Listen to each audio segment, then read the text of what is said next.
There's nothing like a warm cup in the morning. It just refreshes you in a way that nothing else will. Okay, it is weekend deal. Export is crucial to the economy of any nation at all. It's an avenue to raise national income. What is the situation with the Nigerian export sector, especially as it had to do with the non-oil export? Let me quickly add that the Nigerian non-oil export sector holds a lot of potential for sustainable economic growth and job creation. Unfortunately, this very important subsector is bedeviled with a lot of challenges. What are these challenges and how do we surmount them? Well, today, don't worry, just sit back because today that's what we'll be looking at. Our focus is on improving local products for export. It is your favorite weekend show, Weekend Deal, coming to you from the network service of the NTA. My name is Patience Eloy Abba. Thank you so much for always keeping our company. And talking about company, I am not alone. I am with a delectable, beautiful, amazing Thelma. Hello, girl. When you were saying my name is Patience, I thought, where's the princess? Where's the queen? I hear you. It's always fantastic to take on this journey together, talking about the Weekend Deal journey, and today is no different. Let me come from another angle. Okay. Nigeria is an amazing place, but what can make it more amazing is the people. True. How we interact, how we project together. True. Some people are very concerned with who you are. Yeah. In other words, what are you bringing to the table? What is your pedigree? Sometimes, how much do you even have in your account? True. Well, we on Weekend Deal. It's more than that. It's more than that. We see your depth, we see your heart, because every weekend, Saturday and Sunday, you touch base with us, not just for 1 minute or 2 minutes. You wake up with us and you round up the show with us. We don't take that for granted. At all. It means a lot to us. That means you do understand that building and progressing an amazing country such as ours takes teamwork. Yeah. We can't do it alone. We are patriots, you are, and together we can make amazing and extraordinary things happen. Let me raise the bar a bit. Has somebody told you this morning that you are amazing? Has someone told you you're phenomenal? Has someone told you you're extraordinary? Let's be the first to tell you on Weekend Deal that you, an amazing group of people, because you spend time with us to progress our great country, Nigeria.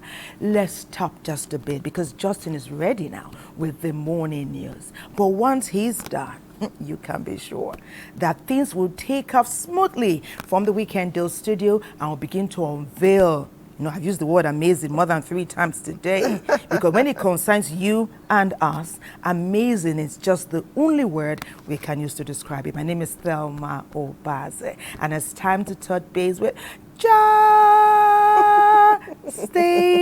Okay, there's Princess Eloy, there's Princess Thelma, or Queen. Now, export along with import make for international trade. Nigeria is said to be a country blessed. So why are we not big players in the international market? Why are we not benefiting significantly from the international market, especially as far as non-oil export is concerned? To tell us why and set the tone for our conversation this morning is the background that put together by Francis Ogbe.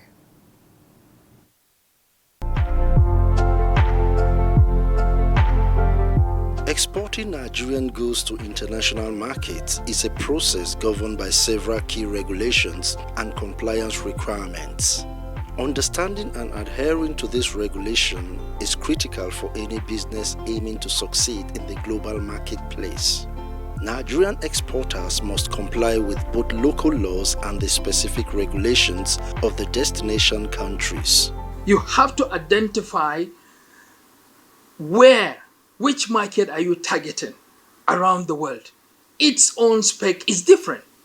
If you said your target market is Asia, Asian market, you have to know the spec that is needed.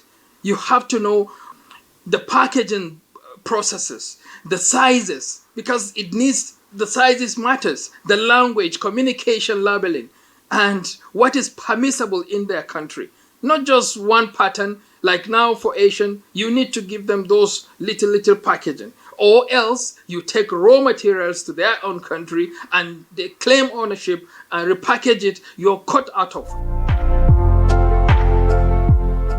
To succeed in international markets, Nigerian exporters must develop a strong and compelling brand identity. Branding and packaging. You see, those are things that we're lacking in Nigeria. First, we need to set up a standard of our own quality.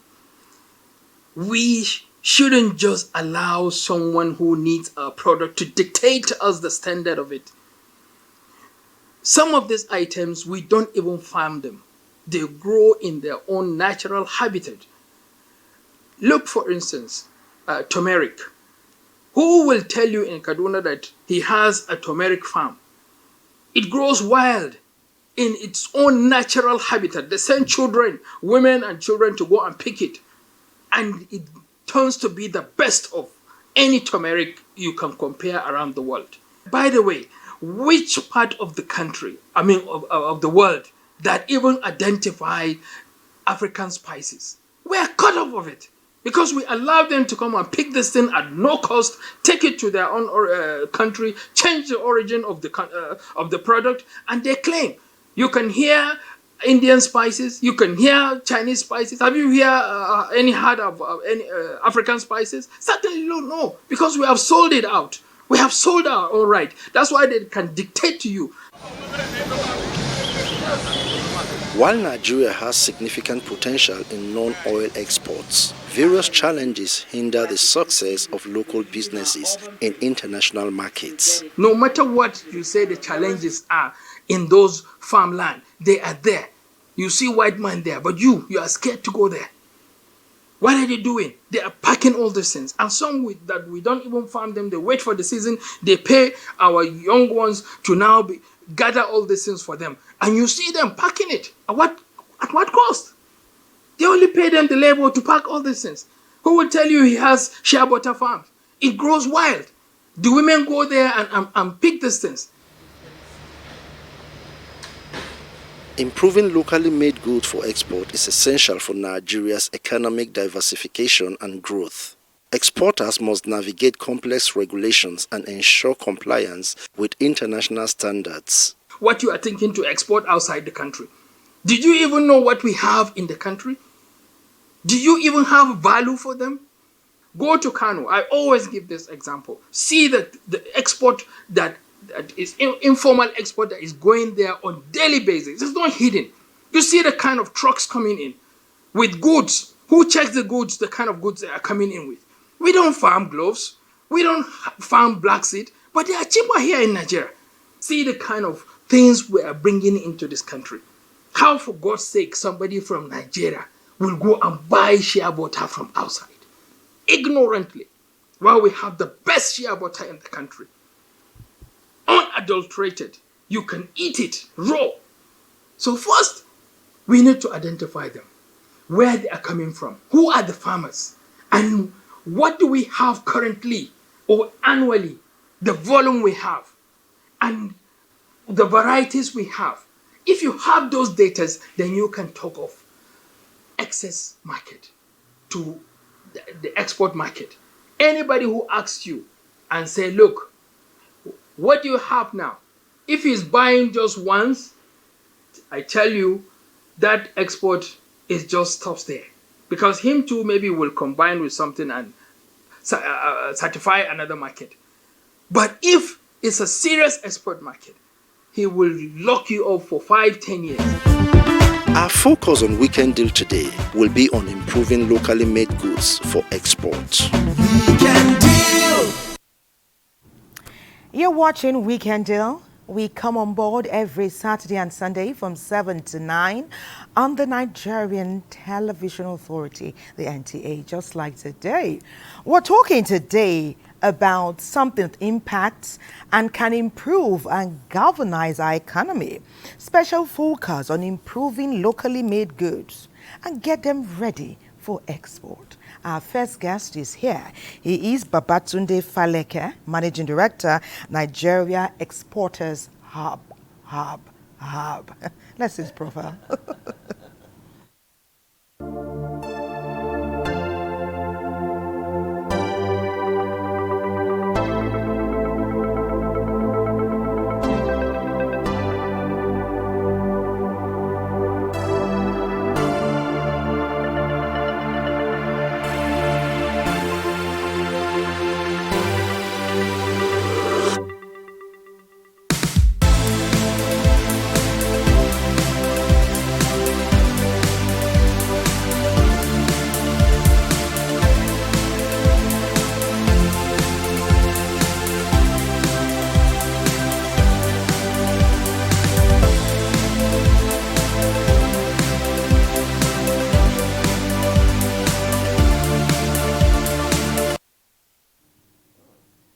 Welcome. Welcome to Weekend Deal Studios. Let me start by saying, how is our studio looking? What do you think about it? Looking beautiful, right? Okay, so let's cut right to the chase. What's happening with our export sector? What are the challenges? Well, so many challenges. Okay. The truth is that Nigeria has everything to export, Okay. including services, Oh. product and services. But the bottom line is, do we have the quantity? Quantity. Do we have the quality? Is everybody doing the needful? Are people not cutting corners? Is the institution in charge up to date? Is everybody prepared to export? We have all it takes to rule the world, export-wise. I would say the leading economy over the world, a lot of them don't have no oil. The first 10 don't have oil. But here we are, oil has taken the stage. Recently, the Nigeria Bureau of Statistics released that first quarter we made 19-point-something trillion. Out of that 19-point-something trillion, oil took 14-point-something trillion. So 75% still go to oil. It's the oil. Oil took how? Or oil is oil resources? Export. Oil export. Yes. It's our major export. And when I say oil, I mean crude oil. Crude oil, not even refined. Not refined, crude oil. So when you have crude oil as the major export, what about our products? What can we And do that now? export that we're exporting this crude oil, of what financial benefit is it to us? It's of high financial benefit, but for a clique, a very small people. A very small clique. It's very more beneficial to people because it's a player that is very technical and very few people play in it. It's not spreading nationwide. It's not spreading nationwide. Okay. When you also said that the quality and the quantity we have a whole lot of potential. Yes. Now, so for a country that has potentials, well, we challenged in the area of quantity and quality. I'm very interested in the non-oil export. Why are we having that challenge? I will tell you. For instance, 16 states can cultivate cocoa. Okay. Cocoa. Yes. 16 states. But go check the statistics. How many states are producing cocoa? Why is it so? Yeah, that's a good question. You and I? You and I, nobody But is we are going not to in farm. those states. Let's be specific. What do those 16 states need? What do they require to export cocoa? And in your own experience, what limits them from getting what they require? The point is that you first address production. I mean, if Cote d'Ivoire is doing 2.2 million metric tons a year, you know Cote d'Ivoire, yes. You know the size of Cote d'Ivoire, and Nigeria is doing 280 metric tons. That's just like 10% of what they do. We're so far down. So we are so far down. So but first, we have the capacity to do more. We addressed the production, scale up production. Do we have the capacity to do more? We do have capacity. Are we lacking equipment?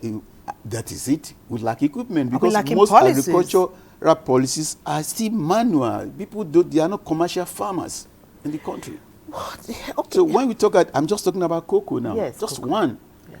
So, and you know the derivatives in cocoa. You have the cocoa butter, you have the chocolate, you have the oil, you have the powder, you have the butter. It's a whole value chain It's a on whole its value own. chain that can transform. So just one product. So Tell us about a few more products. Yeah, you talk about, for instance, we talk about what of cashew, what of shea butter. But I can tell you, nobody is planting new shea butter. It's shea butter of how many 50 years is their old. So the yield is it's scale up production at all levels, scale up production. But could it also be, I mean, one of the challenges, I think, could it be that, because there was a time Nigeria was on the front league of exporting some of these things. Correct. Could it be that the over-dependence on oil, we need to reorientate ourselves to think that... That is it. Yeah, that is because it. a whole lot of people... Over-dependence, reliance on oil has killed us. And again, I think there is a disconnect between the public institute and private institute. Okay. The disconnect is that, look, I'm talking about scaling production, fine, that's what I say. But how do you scale up the production? Okay, Then everybody must take it as a policy. The policy statement should be towards scaling up production. Okay. So at the topmost level, everybody should look at, okay, what do I need? How many metric tons do I need to get there? How do I get there? It's structured. It's structured. But So you some see, people you will see say policy there's being a made by the disconnect. government, a lot of disconnect.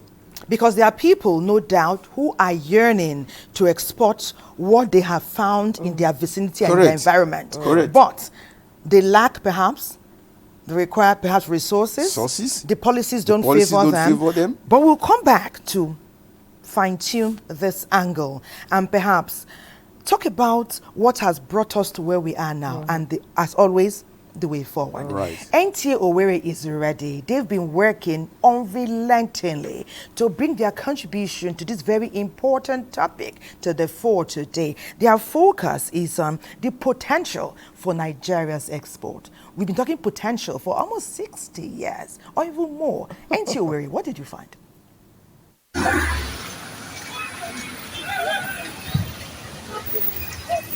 Imo State is one of the states that has huge Nigerian export potential through agricultural resources, natural resources, arts, culture, and tourism. We in Imo State, we have a lot of crops, we have comparative advantage and that are exportable. The only product we are actively exporting is oil. And oil in the world market, global market, is not regulated by Nigeria. Saudi Arabia plays a huge influential role in the price of oil, in the volume that is sold.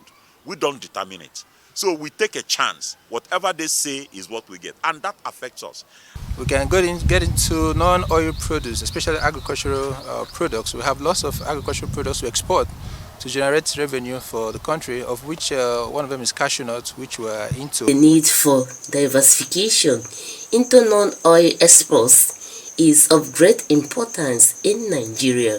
We remember that we had the times where our exports were based on groundnut, palm oil, cocoa, and these products thrived and helped the nation to thrive. It is important to diversify the economy of Nigeria, and agriculture presents itself as the best alternative to any other sector that can diversify the economy. Imo State is known as the hospitality hub of our country, Nigeria.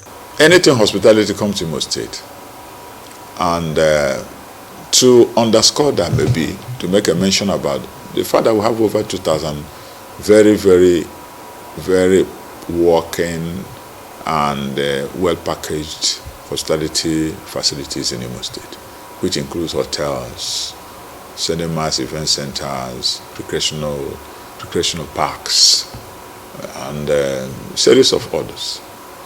Not to forget is the cosign that are located, domiciled, and that can only be found in Imo State. Nigeria, as a developing country, cannot migrate to be a developed country if locally made goods cannot be improved for export. What are the goals of improving local goods for the international market? Let us look at competition and fight.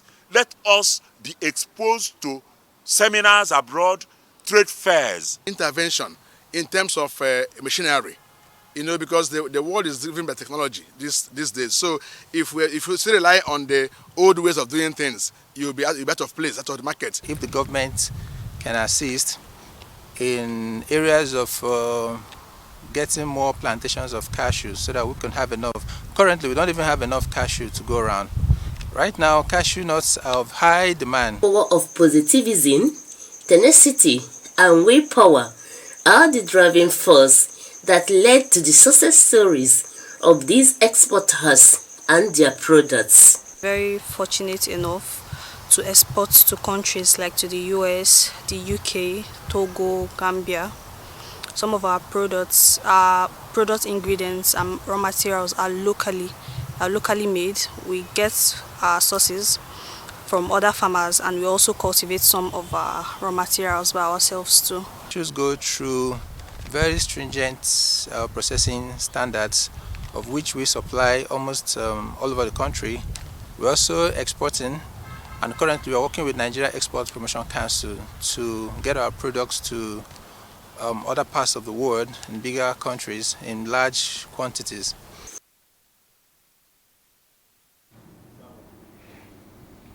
Thank you so much, NTA Owerri. The conversation is on, and during the conversation now is another expert in the field. He is Trade Ambassador, International Trade Facilitation Association, Ambassador Collins Wonsu. Let's see his profile.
Welcome, Ambassador Collins Wonsu. Yes, you have waded into our conversation at a most interesting point. Well, we're talking earlier with Babatunde Faleke. He had talked about policies limiting us. If policies that are meant to encourage progress and push us forward are limiting us, perhaps one could say they are outdated. But let's talk about you first. When we say Ambassador Collins, we talk about international trade. How far have you been able to take our products here exponentially to the global scene? Okay, thank you very much. I mean, let's cut to the chase. We have issues. Yeah. And there's no doubt that these issues are a lot. The question is, do we continue to discuss the issues and remain experts in the problems, or start finding solutions? I prefer to look for solutions. Forward. And some of these solutions, some are short-term, you can see immediate results. Some are actually going to have to be legacy solutions. Some are going to end up being solutions that will not see the answers to. Our children and their children's children are the ones who are going to see that. Having said that, I'll tell you one of the things that we've done. Over the past 6 years, we've looked at different sectors. We've tried to dimension those sectors and see what are the issues and where do we have comparative advantage. What we've decided to do is to create awareness. One major thing that has been lacking is awareness at different levels. So you cannot tell a man export when he doesn't know, what am I going to export? How do I export it? I'm already having problems going to the marketplace or market days with my goods. You're not telling me to get it to another market outside of the normal market. I'm used to my Sunday market, I'm used to my Wednesday markets, I'm used to, and even those are difficult already. Then you're saying that there's a bigger market outside. How do I access those markets? What are those people looking for? How do I get them? That's the usual, this fundamental problem for a lot of businesses, whether it's export or for consumption locally. Exactly, consumption locally. Yeah. So I have to produce and I have to find somebody to buy it. That balance is always, there's a very thin balance. As a matter of fact, the amount in the agricultural sector, we have waste of over 3 billion USD, right? Agricultural waste, which imagine if that were converted. So we're not even talking about increasing production right now. We're even talking about what is being produced, how do we harness it, and how do we make put those people into a value chain. So we have storage issues as well. We have storage issues, we have infrastructure issues, right? So what roads do they use? I'll give an example. There's a community we recently worked in. From that community to the main road is 16 kilometers, where it takes me over an hour plus to get there. From the main road, the expressway, to the nearest city, which is about 20 kilometers, is less than 15 minutes drive, right? Now, that's because we have a good vehicle. Most of the people there use bikes. So how do you expect them to use those bikes to transport the volumes that we want them to cultivate? So that's already an infrastructure challenge. So some of the things, practical things we've started doing is, okay, align with national policies that are existing. They may not be perfect, but they exist. Faleke would bear witness to this, that there's a lot going on, but that disconnect, as he mentioned, between the private sector and the public sector is there. So question is, if something is being done in the public sector, how do we let more people know about it? You know, there's the One State, One Product program, for instance. And One State, One Product program is something that has been done with the Federal Ministry of Trade and Investment, powered by the Export Promotion Council, which they found in different states, they have at least one product where there's comparative advantage and then an alternative. Now, if that is the case, what are we doing to promote those primary products? Those are not the only things that the states have, but that's where they have comparative advantage. So how do we let people know that this state has much of this and this is what we need to do with it internally? Then externally, we let people also know that, oh, we have this in abundance, right? And you can come in. So again, it comes back to that, the primary issue of let them know that when they come in, they will see the issues that are there, right? And we'll now start trying to resolve some of those issues. Maybe we should hear from okay, yes, I was just going to go to him. Yes, Faleke. I was going to say that we've had issues where our products are rejected. When we now make these efforts to export these products, they are rejected. Why? I would say, to be honest, rejection is, overblown. Okay. It's not failure in itself. You know, it's overblown. Okay. And I mean it. You say rejection. What sense? Okay. You discover that it's not as big as people say it. Okay. But because there is this problem that when there is a negative thing, people blow it beyond proportion. Okay. The rejection is not as bad. And again, the federal government has instituted a kind of institution that corrects it, that talks about it. If you get the record now, the rejection is low, it's minimal. Then again, like he said, there is this kind of sharp practices from the exporter. From the exporter. Sometimes it's not even That's that the product is bad. Nigerians. It could be that you didn't do your documentation very well. Okay.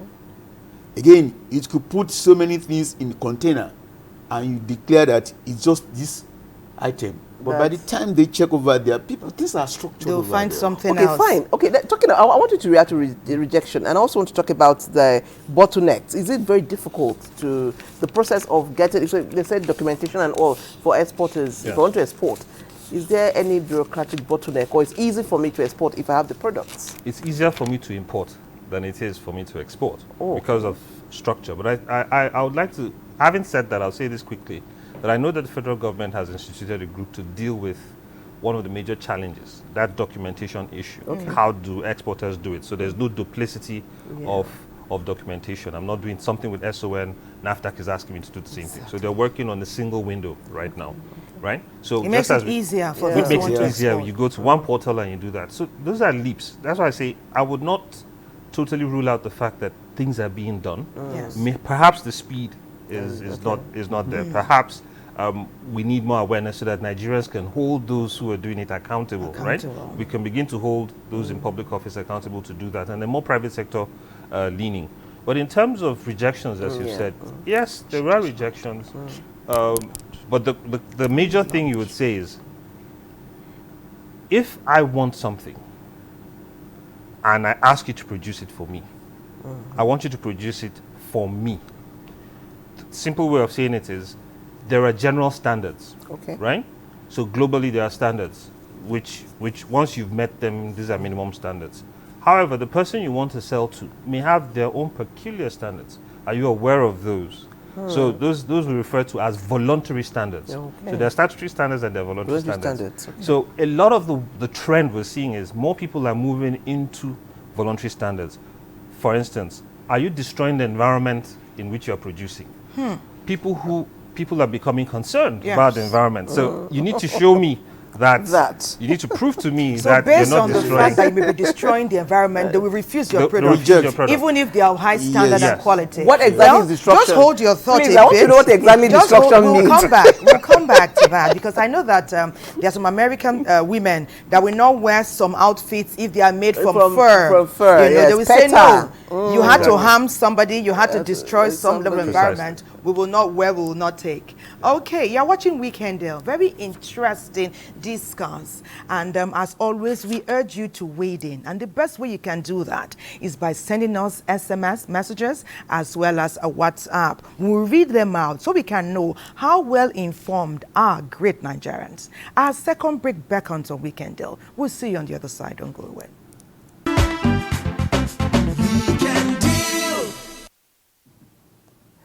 Welcome back. The conversation is on. Our guests are here. They're experts in the field. Before we went on break, Ambassador once was telling us about some of the standards and said that you must ensure that you are not destroying the environment. And I remember asking, what exactly is destruction?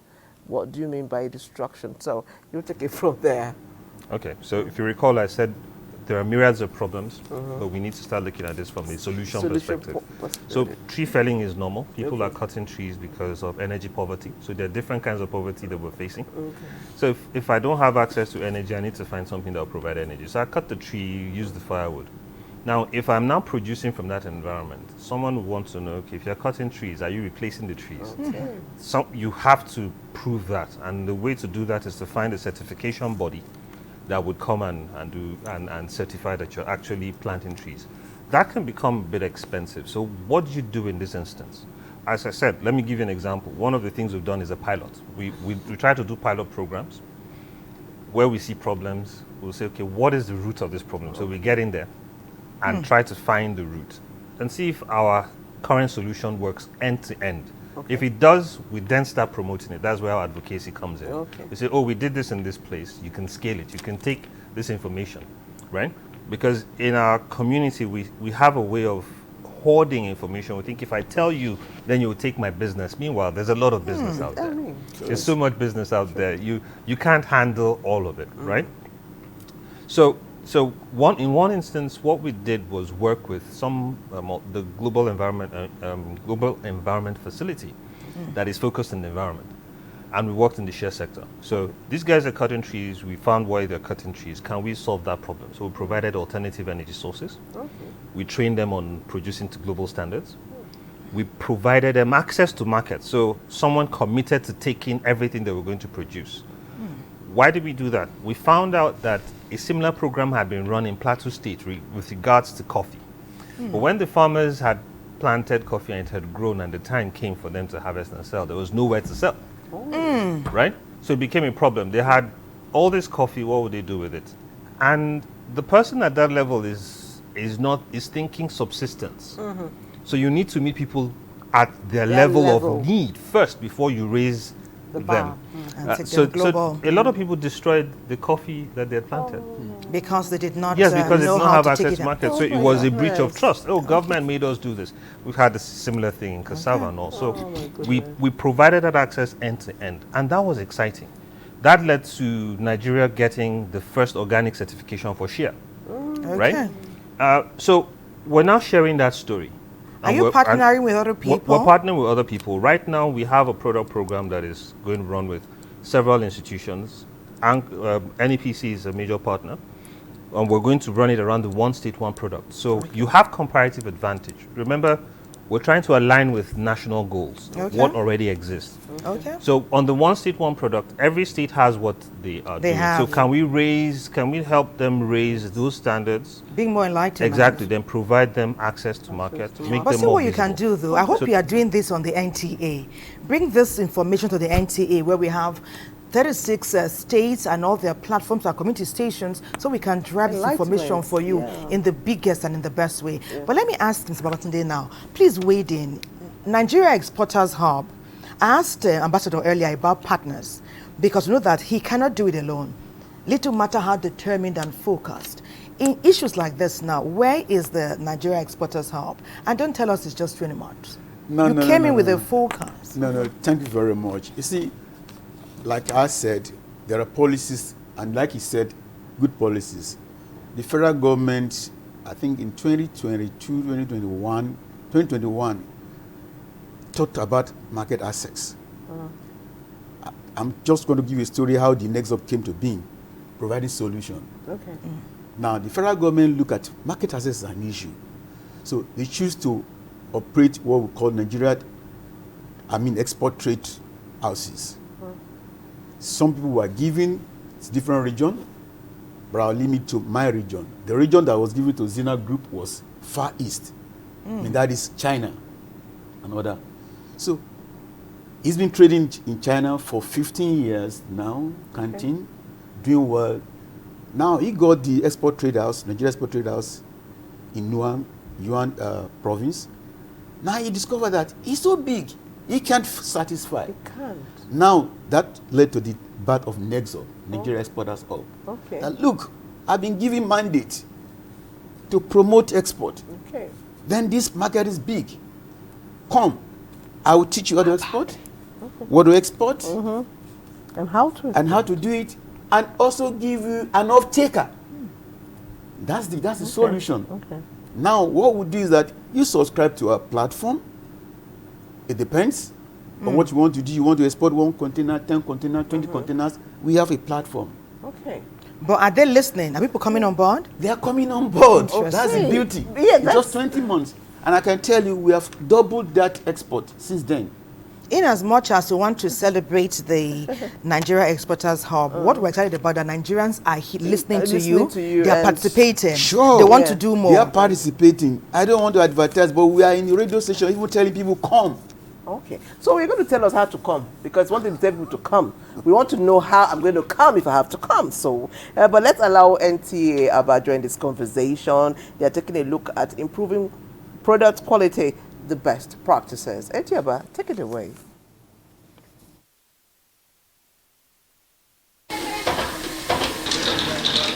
Production is the process by which different inputs, including capital, labor, and land, are used to create outputs in the form of products or services.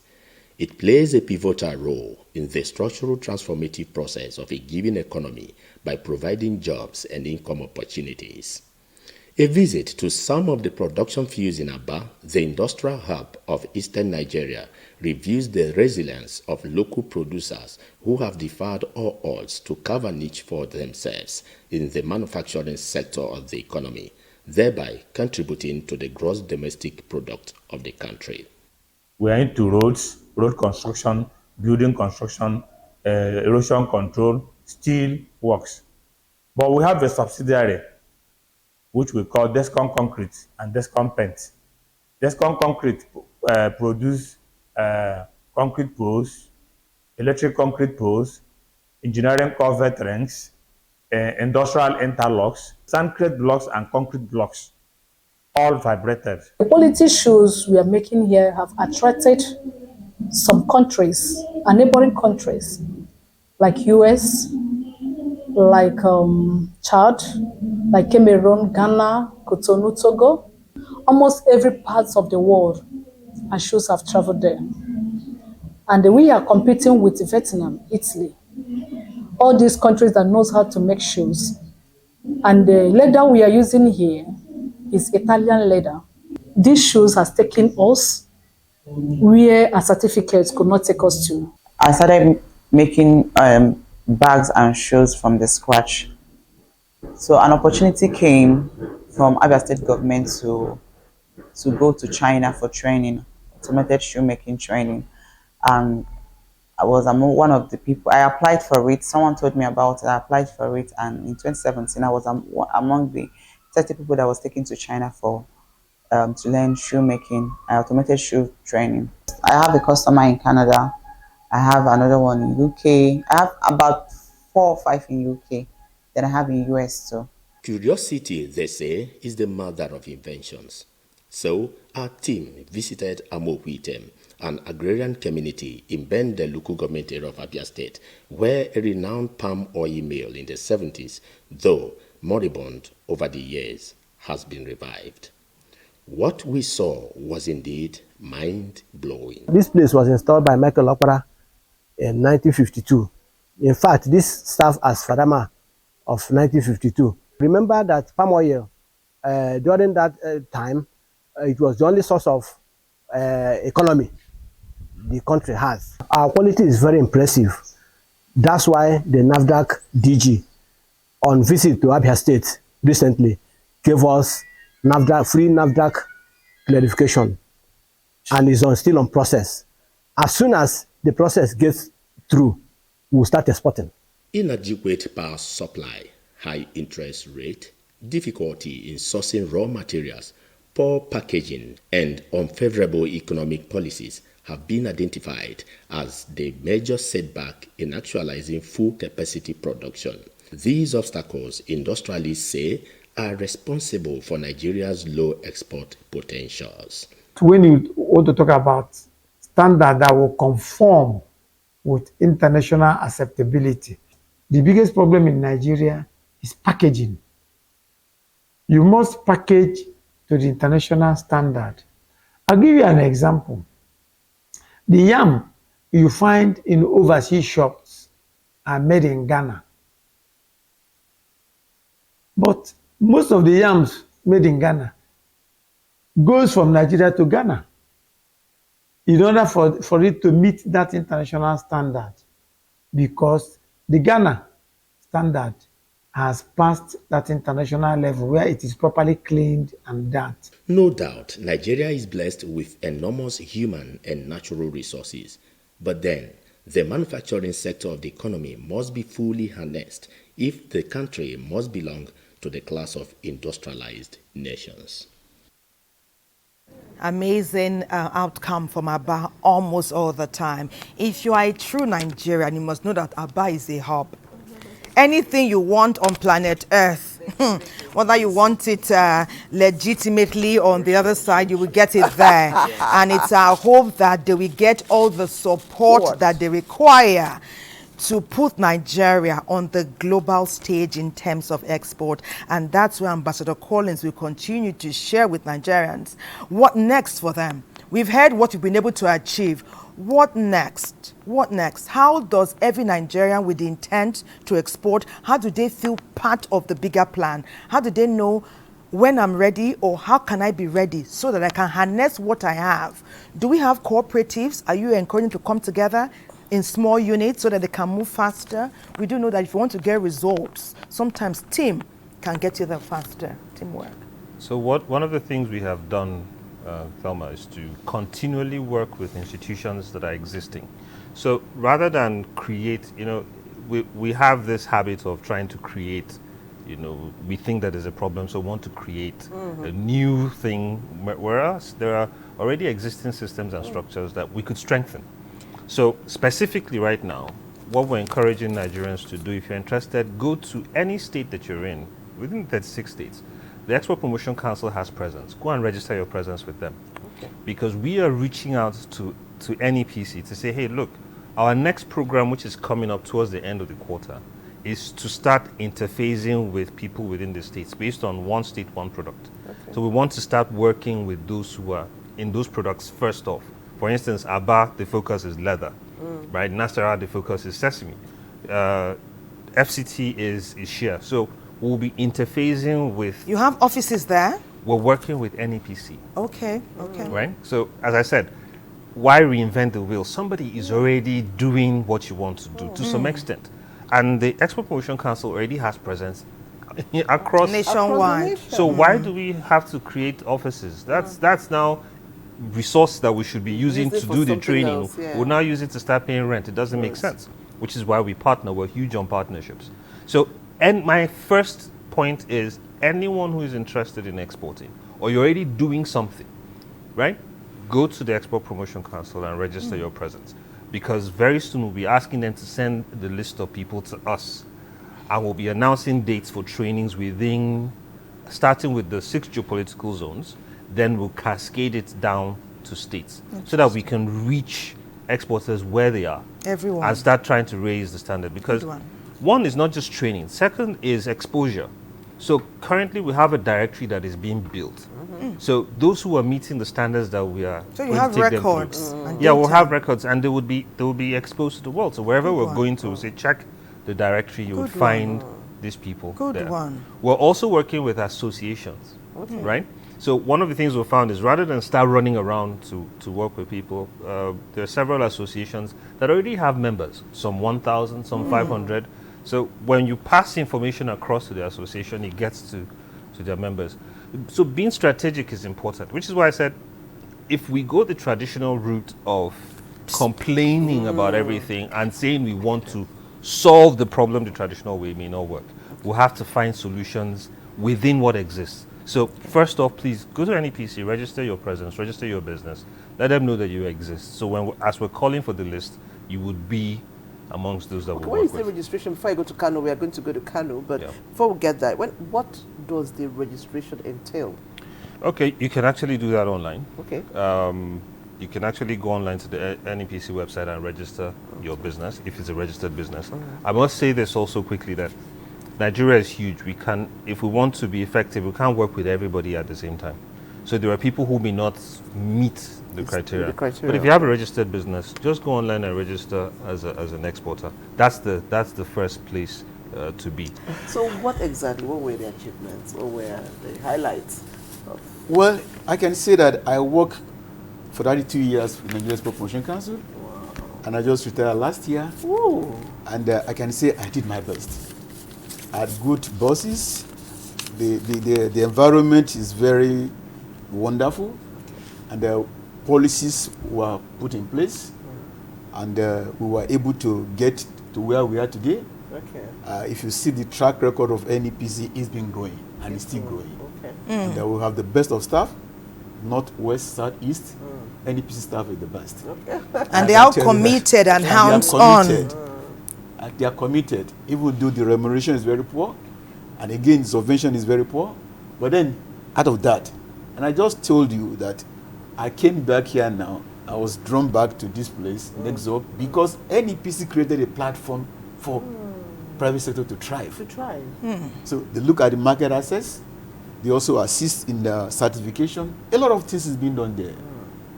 It's a system that is running and running well. And I can tell you for free that.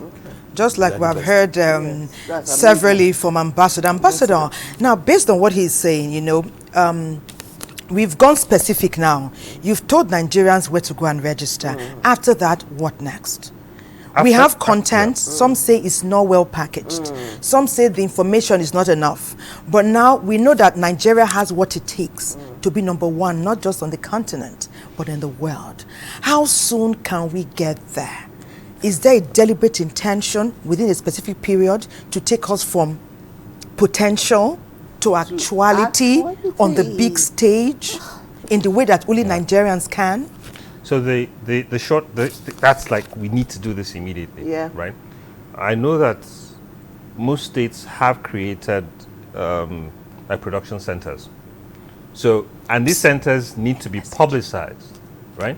So these production centers need to be publicized, where people can go, like shared facilities, where you can go and produce to standards within the shared facilities. One of the things I can say is that the private sector can look into this. Instead of renting out homes or renting out warehouses, you can begin to look at sectors within the state of interest and say, I will provide the shared facility for this. So it's a business, a tolling center. Or you want to produce palm oil to standards, come. Already, we're doing it in a little way. You go to a place and see if somebody has a grinding machine, everybody comes to grind. Now we're saying scale that up. What we need to do is to start recognizing some of these things that are working and scale them up, right? Again, I like to say, let's not reinvent the wheel. The wheel is already turning. But if we identify them and put some back into it, it begins to grow. Now, having said that, because we've been talking a lot about what needs to be done now, what needs to be done now, we cannot forget, like one of the people featured, the lady with the stockfish, said we also have to think of our graduates because of tomorrow. They're coming out. Right? Fortunately, we've also had interactions with the university environment, talking about the future of work. What would work look like in the future, and how can we start preparing students for that? We were fortunate to spend some time with some universities 2 weeks ago. We spent almost 2 weeks with people from the university circle, looking at several things, from the future of education, leadership and that structure. And the Nigerian Universities Commission also supported to get that program running. So we're not just looking at it from the perspective of, what's happening in the field. We're also looking at it from the education perspective. So that people are coming out with the mindset of, I can do this, I can produce. Now, that's one step. The other step is, let me say this here, but one of the things that we have looked at with some of our partners is to actually involve universities directly in logistics and distribution. Right? So if we're training them and they're having, we're helping with creating the entrepreneurship mindset within the universities, then let's work with them to have structures where people can actually come work, put in some effort, and those centers become distribution centers. So if it's Benue, for instance, the Federal University of, the University of Agriculture, then we work with them in terms of agriculture. So whatever they're producing, we commercialize their findings, we use that as a hub to do distribution. So that's already something Has that taken off? It's part of our One State, One program strategy. It sounds exciting. So we're doing it. So that's now going to be more on the long term. But on the short term is most of what we've discussed already. Okay, so you talked about branding too. You said something while we're on the commercial. Oh, branding is important. Yes, let's talk about that because, we want to put out our best foot forward. We want to get the customers. Yeah. Like I said, want to be big players. So what do we do as far as branding is I think branding is on two folds. Okay. Branding is not just for the individuals. There's national branding. Okay. So when I go out there, what do I stand for? Right? Yes, I stand for the nation, even though I may not speak so much Nigeria because of the nature of what I do. But it's important that as a country, when we go out, we hold our heads high. Right? I carry my Nigerian passport proudly everywhere I go. And when I step out, people are surprised. Oh, you're Nigerian. Oh, this is coming out from Nigeria. These ideas are coming out from Nigeria. And I say, why not? If you check across the world, we are doing great things in services and in terms of goods production. So that national consciousness needs to go out there. While we're talking rejections, we should also talk about the people who are doing well and who are exporting stuff out of Nigeria. Let's celebrate our success. We have to celebrate them. We have to put them out there. And there are so many. There are so many, right? So why are we not talking about them? Why don't we know about them? Why do we hear about only the rejections, right? Why didn't we hear about the first organic certified shea butter that is coming out of Nigeria? Why haven't we heard about that? Why haven't we heard about the conservation program right now that is preserving about private sector driven, that is preserving over 1,600 hectares of land? That's not a small feat, but we need to promote it, right? But someone else is promoting something that, so national branding is a national consciousness. So I'll probably at this point say the National Orientation Agency needs to step out and let people know, yes, some things are not going right, but we have a lot going right. Celebrate and highlight what is. Yes, part of what we do in the strategy, we know that what you focus on is what grows. Okay. Yes. Okay. We've heard rumors of our beans being exported, and they say the chemical levels are too high. Is it true? What can we do? So that I want people to be aware of some of these things, so that if you're thinking of exporting beans or yam, you meet the standards. What are the standards? Yeah, so that you'll probably be talking pesticide levels, Yes, aflatoxin yes. levels, all of those.